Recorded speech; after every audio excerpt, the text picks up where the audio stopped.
Sir, पहले ठिकाने से एक बंदे की गिरफ्तारी के अलावा बाकी सारे ठिकाने खाली मिले हैं। इरफान ने अपनी कारकर्दगी बताई। चलो तुम किसी मुजरिम को तो पकड़ लाए, हमारे हाथ जो आया वो बेचारा तो बिल्कुल अनजान है। क्या रोहित वहां नहीं था? वहीं पे था, लेकिन हाथ नहीं आया, चकमा देकर निकल गया। वो कैसे सर? ये बाद में इमरान से पूछ लेना। पहले अपने कैदी से पूछ-गुछ कर लो, शायद कोई काम की बात मालूम हो जाए। चलो सर, इकट्ठे चलते हैं। नहीं, मैंने सिद्दीकी साहब से बात करनी है, तुम खुद जाकर तफ्तीश करो, मैं तुम्हारी रिपोर्ट का मुंतजिर हूँ। इरफान सर हिलाता हुआ कमरे से निकल गया और आतिफ फोन उठाकर सिद्दीकी साहब का नंबर डायल करने लगा। यस, सिद्दीकी साहब की गंभीर आवाज़ उसके कानों में गूंजी और उसने सारी सूरत हाल उसके गोश गुजार कर दी। ये मेजर रोहित का मसला कुछ ज़्यादा तूल नहीं खींच गया सर, बस किस्मत अच्छी थी, वरना खैर अपनी किस्मत तो उसने खुद अच्छी बनाई है। सर, इमरान बेखबरी में मार खा गया है, आतिफ ने अपने मातहत की वकालत की। कैसी बात कर रहे हो आतिफ? दुश्मन के घर में घुसने के बाद कैसी बेखबरी और गफलत? Sorry sir. नहीं, आपको सॉरी करने की ज़रूरत नहीं, लेकिन इन तमाम को थोड़ी सी हिदायत कर दो कि जब एक दफ़ा बता दिया है कि मेजर रोहित क्या बला है तो फिर उसे आम मुजरिम की तरह लाइटली क्यों लेते हैं। सर, इस दफ़ा उन्हें अच्छी तरह अंदाज़ा हो गया है, लेकिन उसके बावजूद ज़रूरी नहीं कि वो हमारी गफलत से ही भागे। अच्छा, छोड़ो इस बहस को, तुम रिपोर्ट फाइनल करके भेजो ताकि बदर साहब को पेश कर सकूं। सर, घंटे तक भेज देता हूं। ओके, कहकर सिद्दीकी साहब ने राब्ता मुनक़ते कर दिया और आतिफ ताज़ा सूरत हाल जानने के लिए तहखाने की सिमत बढ़ गया। इधर दूसरी तरफ, आइए दिलशाद साहब बैठिए। दिलशाद का हम रैंक इंस्पेक्टर करम इलाही ने खड़े होकर उसे खुश आमदीद कहा और दिलशाद शुक्रिया कहते हुए बैठ गया। वो इस वक्त इस्माइल शाह के केस की फाइल देखने थाने आया हुआ था, जहां इस्माइल कैद रहा था। चाय या ठंडा चाय मुनासिब रहेगी? दिलशाद बेतकल्फी से बोला।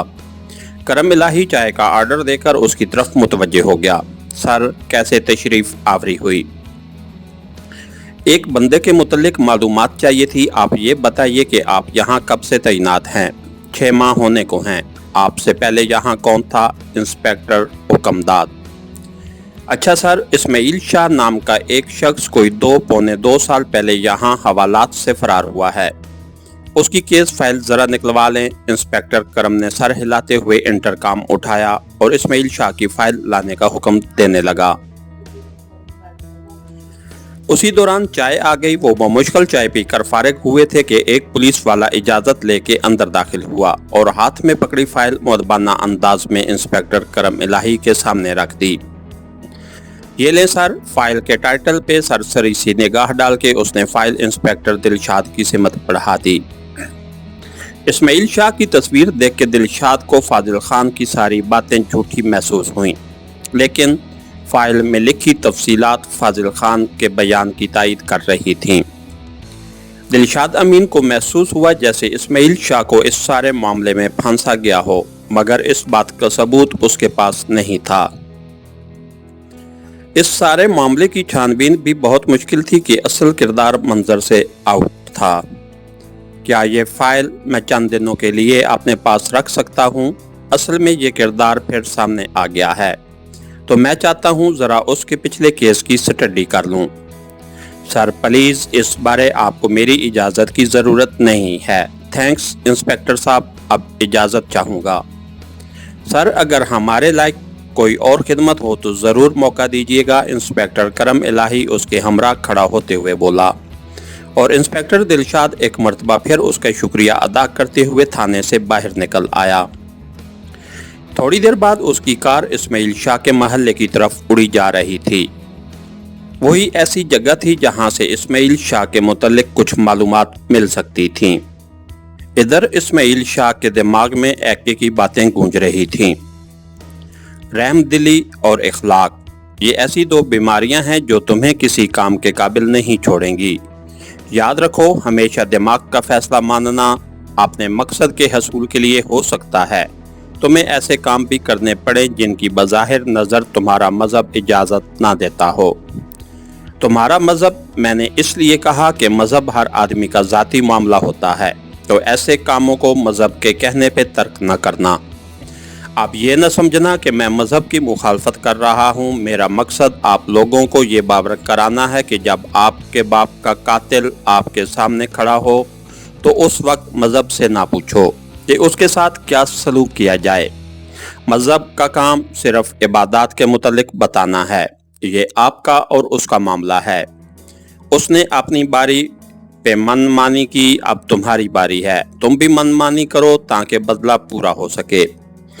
اس وقت اخلاقیات کا درس سننے نہ بیٹھ جانا کہ نبی پاک صلی اللہ علیہ وآلہ وسلم نے یوں کیا تھا اور فلاں بزرگ نے یوں کیا تھا، انہوں نے اپنے ظرف کے مطابق عمل کیا تھا، ہم دنیا دار اپنے ظرف کے مطابق عمل کریں گے۔ ہاں میرا ظرف اتنا نہیں ہے کہ میں اسے چھوڑ سکوں۔ اس نے گڑیا کو پامال کر کے جو جرم کیا ہے اس کا بدلہ اسے اپنی بیٹی کے ساتھ ویسے ہی سلوک سے ضرور ملے گا۔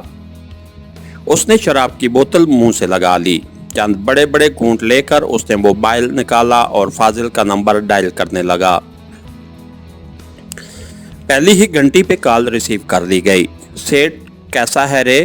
شاہ جی پلیز، مجھے اپنے جرم کا احساس ہے اور میں ہر سزا بھگتنے کو تیار ہوں، ہر جرمانہ ادا کرنے کو تیار ہوں، بس میری گڑیا کو چھوڑ دو، وہ بہت معصوم ہے، پلیز میرے گناہوں کی سزا اسے نہ دو۔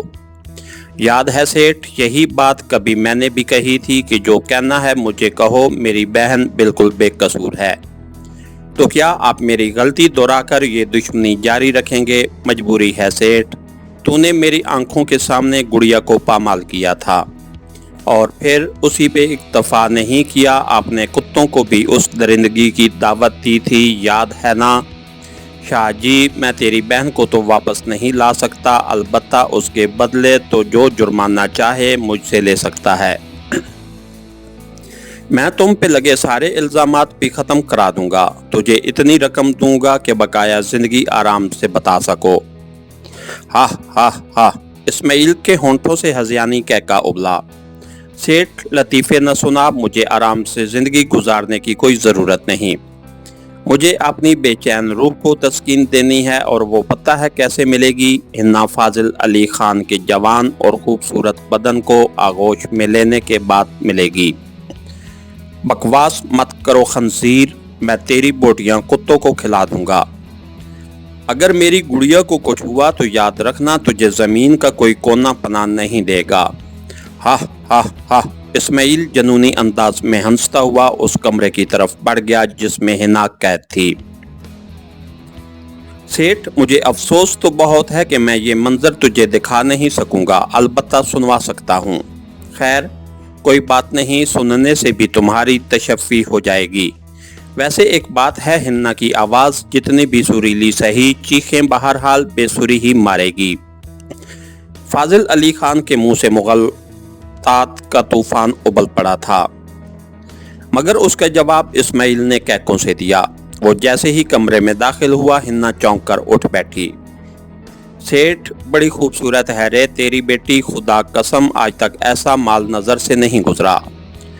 شاہ جی پلیز، مم میرا قصور، مم میں تو بے گناہ ہوں۔ اسماعیل کے چہرے پہ چھائی درندگی دیکھ کے وہ منمنائی۔ تیرا سب سے بڑا قصور یہ ہے کہ تو سیٹھ فاضل جیسے کمینے کی بیٹی ہے۔ اسماعیل جارحانہ انداز میں اس کی سمت بڑھا۔ نہیں شاہ جی نہیں، خدا کے لیے معافی دے دو، اس نے ہتھ کڑی میں بنتے ہاتھ جوڑ دیے۔ اسماعیل نے موبائل فون بیڈ کے ساتھ پڑی تپائی پہ رکھ دیا جس سے فاضل خان کی گرجتی آواز کبھی تو منتوں میں بدل جاتی اور کبھی اسے دھمکانے لگتی۔ اسماعیل کے ہاتھ نے ہنا کا گریبان تھاما، اگلے لمحے چرخ کی آواز کے ساتھ اس کی قمیض سامنے سے پھٹ گئی تھی۔ نہیں خدا کے لیے چھوڑ دو، ڈیڈی مجھے اس سے بچائیے۔ اس کی چیخیں بلند ہوئیں مگر اسماعیل پہ کوئی اثر نہیں ہوا کہ اس نے پہلے سے اس کی چیخوں کا بندوبست کیا ہوا تھا۔ اسی مقصد کے لیے اس نے آبادی سے ہٹ کر مکان کرائے پہ لیا تھا۔ اسماعیل کی اگلی پیش قدمی میں ہنا کا زیر لباس بھی اس کے جسم سے علیحدہ ہو گیا تھا۔ خدا کے لیے معاف کر دو شاہ جی، میں تیرے سامنے ہاتھ جوڑتی ہوں، تیرے پاؤں پڑتی ہوں، تجھے تیری بہن کا واسطہ۔ हिन्ना की आंखों में आंसुओं को सैलाब उमड़ आया था, मगर इस्माइल ने उसकी मिन्नत समाजत पे गौर किए बगैर उसके कुंदन बदन को ललचाई हुई नजरों से देखा और अपनी हिम्मत मुजतमे करने के लिए शराब की बोतल को मुंह लगा लिया।